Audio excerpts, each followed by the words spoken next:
kurang efektif kalau saya berdakwah menakut-nakuti orang dengan surga, dengan neraka, dan membujuk-bujuk dengan surga, menjanjikan pahala. Percuma. Saya yakin orang ini semua sudah paham haram dan halal, betul nggak? Mencuri, ngerti nggak haram? Tapi kenapa ada orang masih mencuri juga?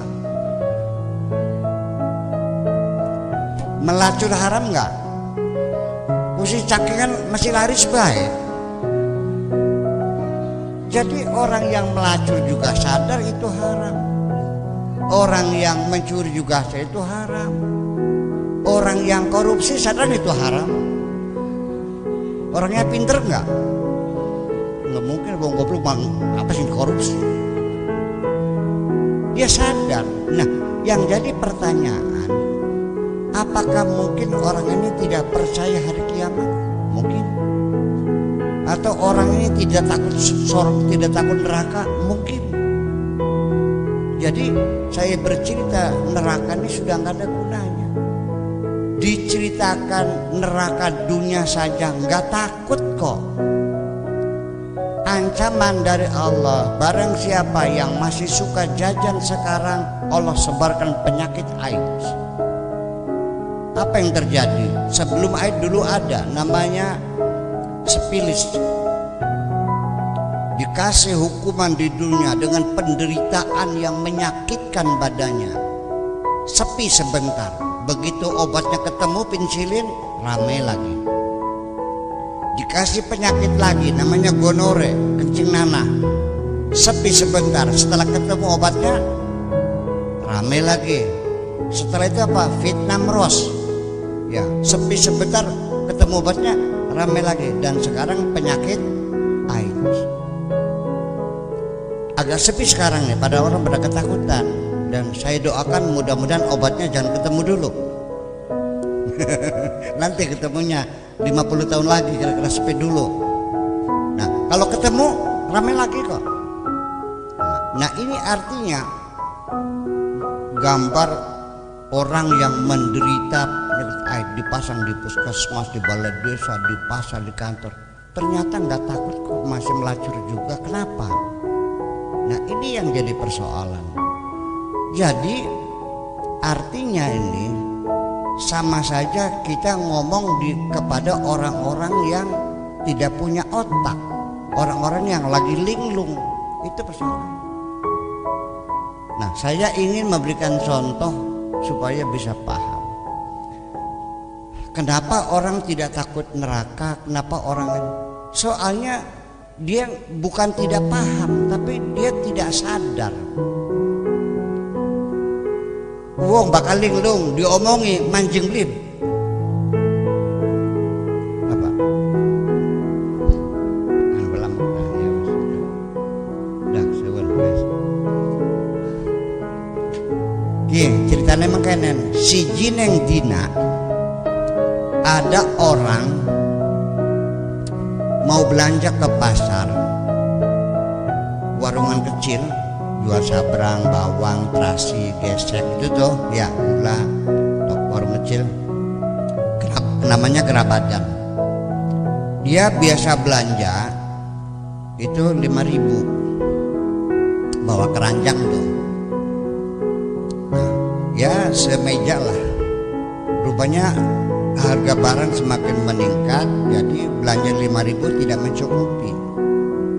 Si suami bilang sama istrinya, "Ma, ini harga barang naik semua. Kalau belanja 5.000 kita nggak dapat barang apa-apa. Paling sabrang ceplik paling ya segegem dapatnya. Semuanya naik. Jadi gimana? 10.000." Istrinya nggak setuju. Pokoknya kamu belanja 5.000, cukup nggak cukup harus cukup. Udah nggak perlu lagi bertengkar, akhirnya rebutan uang 10.000 itu kata godok akhirnya sobek jadi 2 perapat. Kata suaminya, silakan dibelanjakan kalau laku. Laku kok ini kan uang kan 10.000, kalau disobekkan berarti 5.000 harganya kan. Nah, sampai akhirnya si istri ngalah, ya udahnya ditambal dulu. Begitu berangkat dari rumah, dia beli rokok 1000 dari. Masih ada nggak 1000 dari? Masih 1000 dari. Itu di bawahnya gudang garam ya. Beli 2 batang, yang satu dinyalakan, yang satu dipasang di kuping. Selesai itu dia naik sepeda bawa ke rumah. Tiba-tiba dari belakang disamber sama bus, terpelanting dan kepalanya menumpuk batu DMG, blek, jatuh pingsan. Dibawa ke rumah sakit, 1 minggu tidak sadar diri, koma 1 minggu, otaknya kena. Diobati oleh dokter, diperiksa, dioperasi otaknya. Setelah 1 bulan kemudian tersadar, melek. Pertanyaan saya, istri yang nungguin lihat suaminya bisa melek, seneng gak bu? Alhamdulillah masih urip maning. Kang sehat, nggak jawab. Gimana? Nggak jawabnya, melek aja. Belum melek. Berarti belum sadar kan? Oke. Dia obati lagi, akhirnya bisa duduk. Seneng gak istrinya? Saya siapa? Nggak tahu. Sadar belum? Diobati lagi, dibujuk, dijari. Oh, kamu istriku? Iya. Alhamdulillah. Sadar belum? Ya udah. Tahu nggak ini apa? Nggak tahu. Sudah berapa lama kamu di sini? Nggak tahu.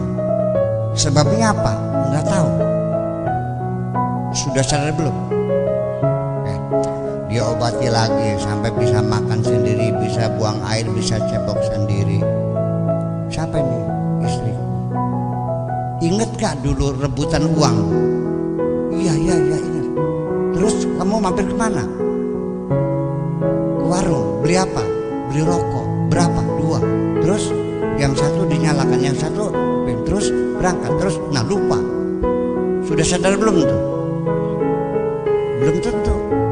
Nah, setelah tahu itu ceritanya dan istrinya juga share, anak berapa dia masih ingat, ya udah kata dokter, Pak, ini kamu sudah sehat, silakan pulang. Ambulans sudah disiapkan dan semua kwitansi dibayar oleh perusahaan bus, dibayar semuanya. Silakan pulang. Begitu suruh pulang, bilangnya apa? Nggak mau. Kenapa? Enak di sini. Sudah sadar belum? Istri tahu ceritanya rebutan duit 10.000, tahu, ingat. Beli rokok 1000 dari, ingat. Bisa cebok, bisa makan. Sudah sadar belum? Ketika suruh pulang nggak mau, enak di sini katanya. Sudah sadar belum? Nah, jadi sekarang saya ingin mengatakan, sekalipun ibu bisa ngitung duit, sekalipun bisa masak yang enak-enak, sekalipun bisa usaha bisnis, tapi ketika dikasih tahu siap-siap pulang dan enggak mau, berarti masih belum sadar.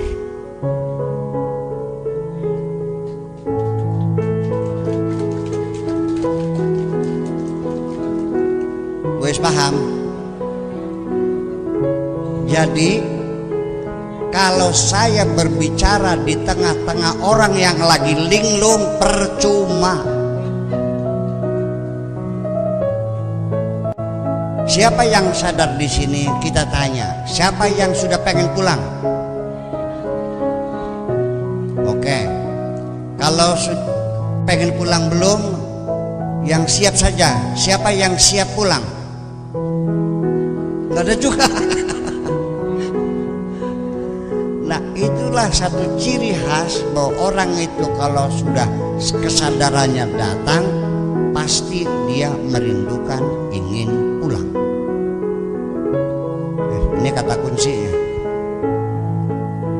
Jadi sekalipun tiap hari baca Quran, tiap hari sembahyang, tapi ditawari pulang tak mau, wah masih linglung. Jadi kesadaran pertama akan muncul pada manusia ketika dia sudah merindukan, ingin pulang dan ingin bertemu dengan Tuhannya. Nah, saudara. Nah, ini jadi persoalan. Jadi percuma aja belum sadar itu saja kanda surga mending lah ketika masih linglung kabekin ketika. Yang penting kita sadarkan dulu. Bu, hidup di dunia ini kita diciptakan oleh Allah untuk sementara dan tidak akan selamanya. Dan waktunya ini sangat singkat sekali. Wa ma amru sa'ati illa kalamhil basar. Sekejap mata. Jadi kalau kita sudah tahu hidup kita singkat ini, ya sudah jangan terlalu banyak keinginan. Nanti nggak ada yang selesai. Terlalu banyak manusia banyak keinginan, belum selesai sudah ditarik pulang oleh Tuhan. Ada nggak di sini orang bikin rumah belum jadi sudah mati? Sebisa mati, rabine kawin maning. Sing nonggone lah sing anyar, nong tok beliin ki. Nah, itulah persoalannya. Jadi kita kecewa. Beginilah kira-kira. Ini seperti kita berjalan naik kereta dari Cirebon mau ke Jakarta pakai Cirek ya. Berhenti di Jatibarang kan? Di Jatibarang berhenti lah. Perjalanan enggak ya? Enggak. Nah, dan berhenti. Berapa menit berhentinya? Hanya untuk menurunkan orang dan menaikkan orang. 5 menit. Hanya 5 menit. Nah, dunia ini sama dengan stasiun Jatibarang, hanya 5 menit. Setelah itu kita akan berangkat lagi menuju perjalanan yang abadi. Betul gitu? Yakin? Oke. Kalau kita tahu persinggahan di dunia ini hanya 5 menit, ya tolong pakai otak kira-kira. Mana mungkin di Jatibarang bawa daftar belanjaan 100 item. 1 beli mebel, 2 beli kulkas, 3 beli TV, 5 beli radio, beli sepatu, meter, beli rok wajah belum sempat susuknya kembali sudah pripit, just. Iya kan? Beli rokok saja nggak sempat. Ini di dunia sangat singkat sekali. Iya. Sampai nanti di akhirat, kam labithum fil ardi adada sinina. Berapa lama kamu tinggal di dunia? Qaulu yauman au ba'da yaum. Nanti kita akan mengatakan berapa lama kamu tinggal di dunia? Ya kira-kira 1 hari setengah lah. Bayangkan betapa singkatnya umur kita. Saya umur 72 tahun sekarang. Nanti kalau ditanya berapa lama kau hai Syekh Abdul Syakur Yasin, fa aqulu lahu yauman au ba'da yaum. Setengah hari lah. Betapa singkatnya ini, cepat sekali. Makanya kita jangan lambat, segera kita merebut waktu seefektif mungkin. Jangan buang-buang waktu. Betul nggak? Iya, jangan kita berhayal pengen ini. Oke, saya mau cerita. Semakin banyak keinginan, hidup kita ini semakin tidak nyaman. Percaya nggak? Karena ketika kita tidak mencapai, kita kecewa. Ternyata yang kita capai dari seluruh keinginan hanya sebagian kecil. Saya mau nanya, siapa yang kecewa tidak jadi Bupati Cirebon? Saya kecewa nggak? Saya kecewa nggak tidak jadi Bupati Cirebon? Sebabnya apa? Tidak punya keinginan. Jadi siapa yang kecewa tidak jadi Bupati Cirebon? Yang nyalon jadi, betul nggak? Yang tidak jadi karena kepengen jadi ternyata tidak, dia kecewa. Saya mau nanya lagi, ibu-ibu sengsara nggak jadi orang miskin?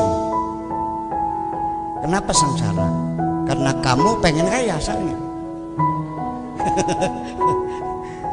Orang yang tidak pernah kepengen kaya tidak akan kecewa.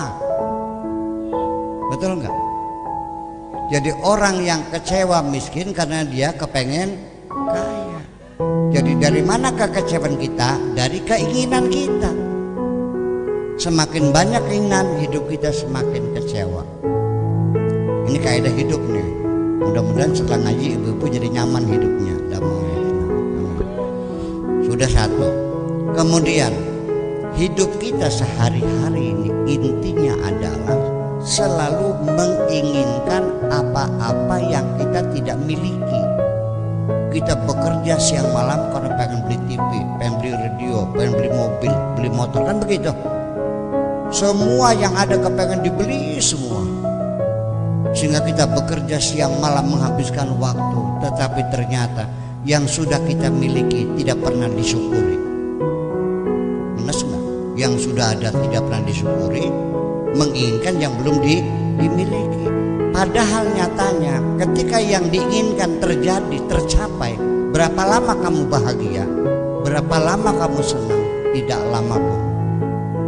Anak saya merengek seminggu, mereka beli sepur-sepuran Jepang yang itu nangisnya seminggu.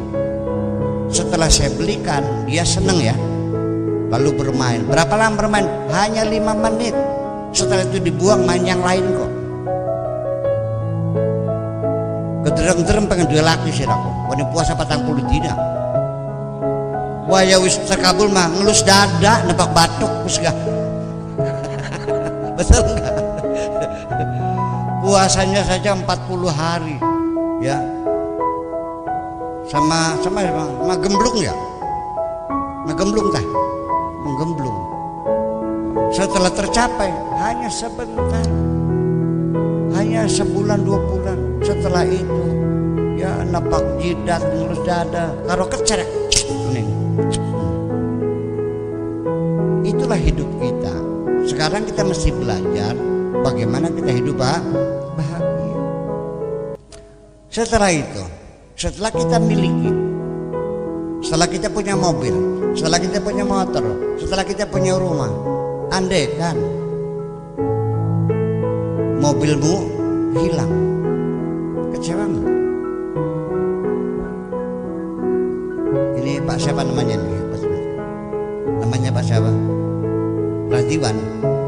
Pak Edi. Pak Edi pagi-pagi Pak Edi buka pintu, mobilnya hilang. Kecewa nggak? Kenapa kecewa? Iya tahu, mobilnya hilang, kan dia kecewa. Kenapa kamu kecewa? Mobilnya hilang, iya tahu. Sekarang kalau yang hilang mobilnya Pak Camat, kecewa nggak? Hah? Pak Edi, mobilnya Pak Camat hilang, kecewa nggak? Enggak. Kenapa tidak kecewa? Karena itu bukan milik. Jadi kenapa Anda kecewa? Nah itu dia persoalannya.